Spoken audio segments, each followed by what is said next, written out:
Greetings, Taku Faithful. Thank you for joining me again this week. Once again, it's Larry Williams, OAW Commander-in-Chief, and I'm here to bring you all yet again another Game of Thrones episode review right here on Otaku Assemble Weekly. And as always, here to bring you the latest in this week's Game of Thrones episode review. And this is my review of Season 3, Episode 9, entitled The Rains of Castamere.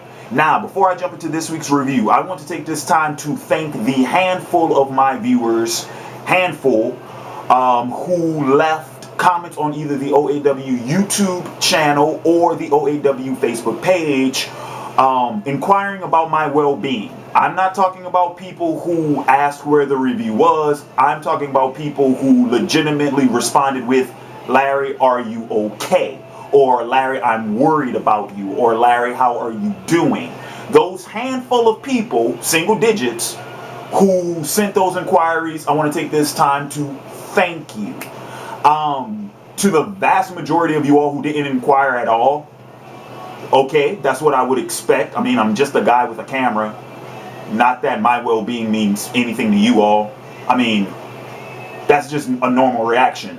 And to the other small handful of commenters, I'm not even going to address them. I'm actually going to be the bigger man about this and not even bother. So, there it is. And before I jump into episode 9, brief thoughts on episode 8. For the most part, it was an okay episode. I was surprised that Tyrion and Sansa's wedding went off without a hitch. First off, I thought that all the Lannister weddings were going to be one big ceremony. And second off, I thought Tyrion would have found a way out of it by the time it happened. So I was kind of surprised that it still went on as planned. But like I said, that was okay. Tyrion getting liquored up I thought was hilarious. Yeah, that was no, that wasn't the highlight of last week's episode. I mean, of the last episode for me. Actually, Daenerys' story was the highlight of last episode for me. I thought that was pretty interesting, and I like the new guy, whose name I can't remember. I like him. Yeah, that's about it. Oh, and the Melisandre, the spell that Melisandre's doing. I can only assume that's a death spell. So the 3 leeches that are supposed to represent Robb, Balin, and Joffrey, I assume is supposed to lead to their death at some point. That's all I can piece together from what we saw. Okay, so now that episode 8's out of the way, thoughts on episode 9. Arya's story, I pretty much expected that to happen.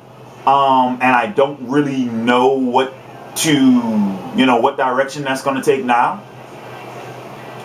In all honesty, I don't care. Jon's story, though, was actually probably the biggest disappointment for me in this episode. Just because Jon's defining moment of when he would actually have to, prove himself, the event that would truly test his loyalty happened way too soon and was very, very underwhelming. I figured it was going to be some, dramatic sort of event where like Jon would, this would be the time where now we would have, he would have to make a choice. And I figured, Mance would have been there for it. I figured they would have gotten the Castle Black by the time this happened. So, all in all, for that to be the situation in which that was Jon's, moment to make a choice, pick a side, where do your loyalties lie? And it was a horse breeder in the middle of nowhere. And to make matters even worse, Ygritte got left behind. He just completely abandoned her. I guess to go warn everyone at Castle Black. But that was it. So with Jon's story, one, it was disappointing because this happened, in my opinion, far too soon. And 2, because the event was very underwhelming. So that's that. Dany's story in this week's episode, I found very surprising. A, the fact that they were able to take the city with just 3 men. And then B, I think we saw enough. I mean, we saw the first little fight, and I thought that was very well choreographed with the 3 of them. I also liked how each one of them had a different fighting style. I don't know if anyone paid attention to that, but like between the 3 of them, each one fought in a different manner or something like that, and they each had different weapons too, which I thought was kind of cool. But that, I think, is the event in this episode that had the biggest surprise, because, like I said, to think that they could take that entire city with just 3 men, despite the fact that their tactic for getting in the city did not go the way as planned. It was supposed to be back gate, take out a couple of guards, move to the main gate, open up the doors, invade with the army, and that didn't happen at all. It was go through the back gate, take out a couple of guards, get ambushed by 2 waves of guards, and then force the surrender before they got back. So yeah, didn't expect that to happen like that. And I guess other than that, the only other thing to mention would be what I am assuming is the Red Wedding. I think this is supposed to be the Red Wedding, because I always thought that was Joffrey's wedding, but I guess not. And like I said, this is the event that I was spoiled to 2 years ago, so I knew it was happening. I knew Walder Frey was going to have something to do with it, but it wasn't until halfway through the episode that I figured out that that was it. That I figured out that the wedding was the setup. Because I was assuming that, that's kind of another thing that kind of ticked me off about the whole thing. I mean, I knew it was going to happen, but the fact that Tywin or no other Lannister was present, the fact that the Lannisters did not have a hand in this. Now, yeah, they probably knew it was going to happen, or they might have helped orchestrate it, but Tywin wasn't present. No commanding officer of the Lannisters was present. I'm talking about the main antagonistic force that Robb's been fighting for the past 2 seasons, and they're not even present. It kind of diminishes the whole thing, and it really kind of takes some of the weight. It's like you didn't even get bested by your own adversary. You got bested by someone who, in all honesty, didn't even have a stake in the fight. That really sucks. You know what I'm saying? At least if Tywin was there or something, or if he set the whole thing up or something, at least then I could kind of okay, but in all honesty, the whole thing was just lame. So like I said, I knew that was going to happen. I just didn't know that Walder Frey was the one calling the shots.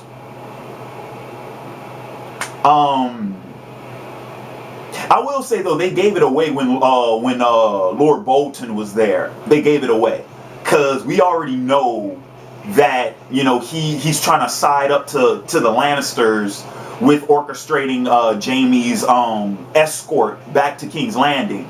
So when he even before they showed the thing with the chainmail underneath his garment,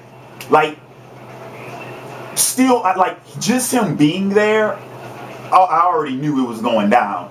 Plus, we all know that the climax of every season is in the 9th episode. The title gave it away too, and so yeah.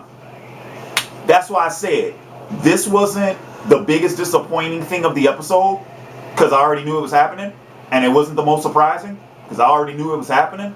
So it is what it is. I've had the last 2 years to rattle with this shit, so just seeing what I heard reinforced, this is the expression you get. So that's pretty much my thoughts on the episode. Other than that, it was still a good episode. I thought it was well written. I thought the music was good. The choreography and Danny, well, okay, well written in regards to the latter topics. Jon's, I still thought his story was bullshit. That had happened. I did like though Bran and Osha and the rest of them. I like their involvement in that situation. I thought that was really well done. But like I said, with Jon, I thought that was bullshit. Everything else, I thought was fine. And like I said, choreography in the ambush scene, that was good. I mean, I'm talking about with Dany and her forces. That, not the slaughter. I thought the choreography in that was good. I thought the music was good throughout. But yeah, that's it. So that's gonna wrap up my review. Next week will be my review of the season 3 finale, and that will also conclude my Game of Thrones episode reviews.